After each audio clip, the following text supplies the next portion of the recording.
nation whose God is the Lord, the people whom He has chosen for His own inheritance. It speaks about three things, or three groups of people. One is the nation, the people, that is we.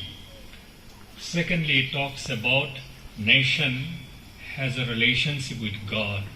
A nation will be blessed only when Yahweh, that God, is the head of this nation. And then also it talks about people, the subjects like us. It says, whom He has chosen as His inheritance. In this country, we are the inheritance, chosen people of that Yahweh God. What a wonderful message the psalmist gives. As we were singing this morning, Yana Gana Mana, the national anthem, it really moved my heart. I do not know how many of us really have understood the deeper meaning of this anthem, this song, Jana Gana Mana. It was written in Sanskrit by Rabindranath Tagore, which ultimately became the national anthem of India. If you really look at the meaning of the national anthem, it reflects what the psalmist is saying in Psalm 33. A nation will be only blessed under His lordship, Yahweh's lordship. And that is why Tagore was conferred, Nobel award, the prize, because it has a universal appeal, and it reflects the universal yearning for the Lord God. So there is a deep meaning in this national anthem that we sang this morning. The national anthem goes like this: Jana Gana Mana Adinayaka Jaya He. I do not know if you have really, maybe you know it very well, but the real meaning is that Jana Gana Mana, it is the people. Jana means people. Jana Gana Mana, and the Mana means is the mind, and it says like this, that it goes like this: you are the dispenser of the fate or the destiny of India. Jana Gana Madhi also says, you are the controller, you are Yahweh. If you really compare the real meaning of the national anthem, you find the Yahweh God even there. And then he goes on saying, Tagore goes on saying, the Punjab, Sindh, Gujarat, Maratha, Uchchala, Jaladi, Taranga, all these mountains and the rivers in India, they rise up, they swells up by your name. Whose name it is? It is the God, the Yahweh. And he goes on saying that, Tabashuva name jage, Tabashuva asis mage, gahe tabajaya gatha.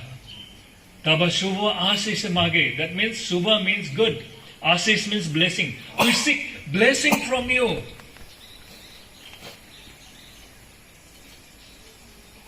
Tabashuva asis mage. Gahe tabajaya gatha. We'll sing for you, O Lord, forever and ever. And victory is yours. Victory is yours. Victory is Jaya He, Jaya He, Jaya He. Have you ever thought upon this? Even in our national anthem, we find the Lord God Yahweh. Lord God Yahweh. This nation of ours is going today through a very, very difficult time.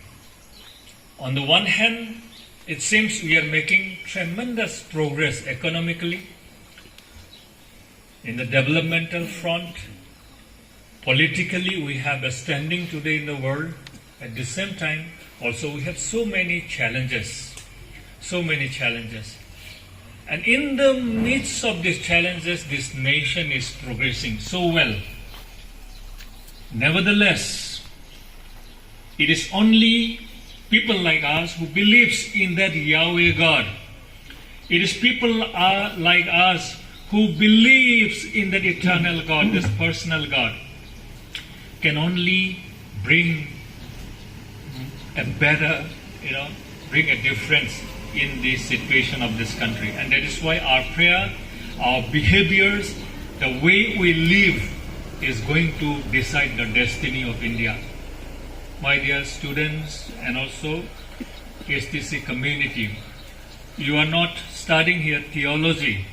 You are not just studying here and pursuing your academic degree, but you are here to bless this nation called India. Bless this nation called India. My heart today goes to those thousands of freedom fighters who gave their lives for this nation. Thousands and millions of them who were in the prison. My own grandfather was in prison for a long time in Coach Bihar jail. Just before this Independence Day, I had a talk with the Deputy Commissioner Assistant because they are setting up this time this kind of monument in memory of all the freedom fighters of India, all over India. So in that connection only, we need to be grateful to those people who really give their life, sacrifice their life to bring independence. We do not really understand what independence is because we never lived under the British era. British, they did so many good things for us, but behind everything, there was something. They were looking for what will benefit them. If we really look at overall scenario, it looks like they did a lot of good things for us, especially for tribal peoples like us. But it was not really a full-blown kind of a blessing that came from British. It is always half-cooked. Do you know, until 1940s, there were no high school in Garo Hills. They were only setting up primary schools. They did not want to give high schools in Garo Hills, so that people will not be educated and rebel against them or understand the truth. This is the British policy. This is the British policy. We remember those people from Garo Hills who gave their lives. Do you know who launched the independence movement in Garo Hills? Who was the one who really started off, an independence movement here in India and wanted to chase out the British? Any idea? Who is that person? Who is that person? We do not know. Many of this, our generation people even do not know him. Many of you will tend to say it is Fa Thogan Nengminza. It's much before, of course, the first movement was first. Who really resisted British was Fa Thogan Nengminza. But the kind of movement, the independence movement, he resisted. Thogan Nengminza resisted. He's a warrior. He gave his life for this nation. Who launched an ahimsa movement, a non-violence movement, was Sonaram or Sangma. Do you know this name?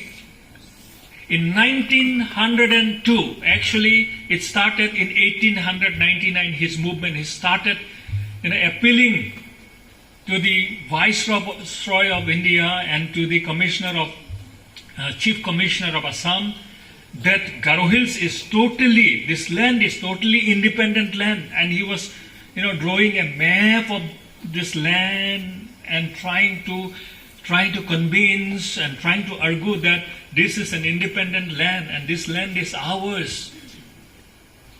And in 1902, from a place called Havragat, the entire north of Garo Hills was under Havragat Paragana. Paragana means a district. Under the Havragat Paragana, he merged with 600 Garos from Havragat to a Ghat.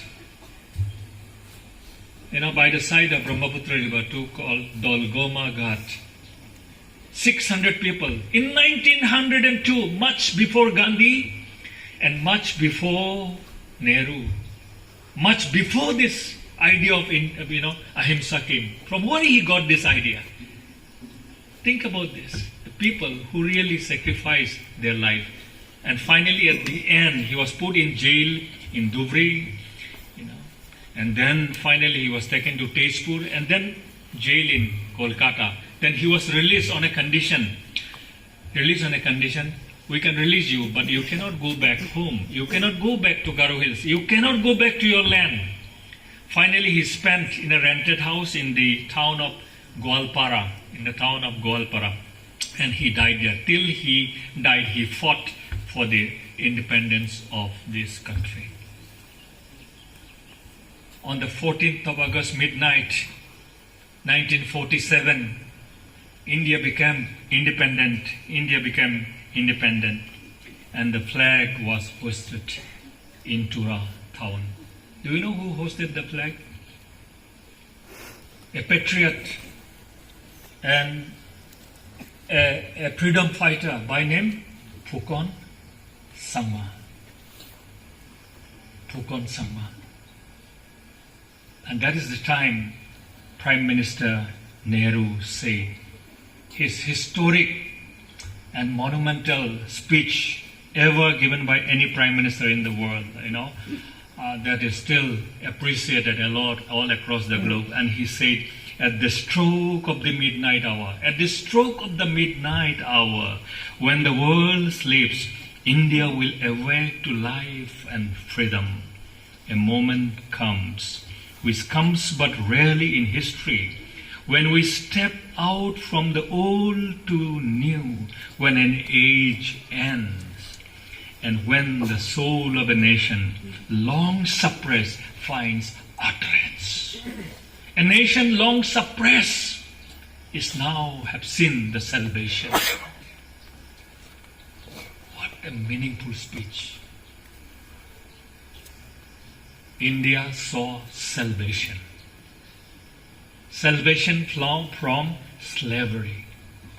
And here, in this nation today, we are the blessed people. We have gone beyond that experience of salvation. Salvation, the eternal salvation from the Lord. Is it not our responsibility to proclaim that eternal salvation in this country, so that our nation will be even more blessed, as the psalmist says, blessed is the nation whose Lord is the God. God bless you all.